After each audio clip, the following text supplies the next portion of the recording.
পৃথিবীর অনেকগুলা পত্রিকায় সর্বশেষ দুইটা আমেরিকান পত্রিকায় লেখছে পৃথিবীতে অনেক ধর্মীয় দল আছে, মুসলমানদেরও অনেক ইসলামী দল আছে, কিন্তু জামাতের চেয়ে মুনাফেক দল পৃথিবীতে আর কোথাও নাই।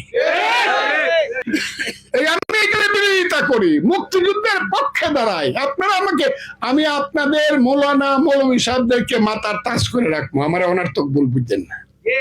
আমার কথাটা কি বুঝছেন? আপনারা আপনাদের ধর্ম সর্বতভাবে পালন করেন, আমি আপনাদের পিছনে দাঁড়ায় নামাজ পড়বো, কিন্তু আপনি যখন আমাকে নামাজ পড়াবেন তখন কিন্তু আপনি যদি ইমাম হয়ে যান গিয়া, আমার কথা যেটা, যখন ইমাম হয়ে আপনি আমার দায়িত্ব নেবেন আর আমি পিছনে দাঁড়ায় বলবো একটা দায়িত্ব বিহা জাল ইমাম, আপনার উপর যখন সর্বোচ্চ দায়িত্ব আমি দিয়ে দিব, আপনি কোন ধরনের দল করতে হলে ইমামতি বেসাইরে করেন দল, কিন্তু ইমাম কিন্তু সবার ইমাম। আমি দেখতেছি জামাত ইসলাম প্রত্যেক মসজিদে মসজিদে রাজনীতি করে ইমামরা, আমি তাদেরকে বলবো এই কাজটা করেন না, আপনারা কাজটা ভালো না।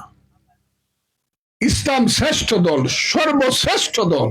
আমি মুসলমান, আমি মুসলমানের ছেলে, আমার নাম ফজলুর রহমান, আমার বাবার নাম আবুল হুসেন, আমার দাদার নাম আলফাজউদ্দিন, আমার দাদার বাপের নাম আব্দুর রহমান মংলু মিয়া, তার বাপের নাম হলো আব্দুল আলী। আমি 7 পুরুষের মুসলমান, আমারে কয় মরলে পরে জানাজা পড়তো না। হ্যাঁ কইছে না, ফজলুর রহমানের জানাজা পড়েন যাইব না। তখন আমি বাফের বেটা এই কারণেই কই, আপনারা যারা মৌলানা সাহেব অনেকে আছেন, বিশেষ করে যারা সুন্নিয়াত, তারা বলছে এই আপনারা নামাজ না পড়লে, জানাজা না পড়লে কি হইব, আমরা পড়াইব। এবং এখানে যে তাহেরি সাহেব আছে, একজন গিয়াসউদ্দিন তাহেরি সাহেব আছে, উনি প্রথম বলছে যে ফজলুর রহমানের জানাজা আমি পড়াম। কাজে আমি আপনাদেরকে বলি, ধর্ম নিয়ে কোনো বাড়াবাড়িও নাই, তবে আমি ধর্মের পক্ষে, সম্পূর্ণ পক্ষে।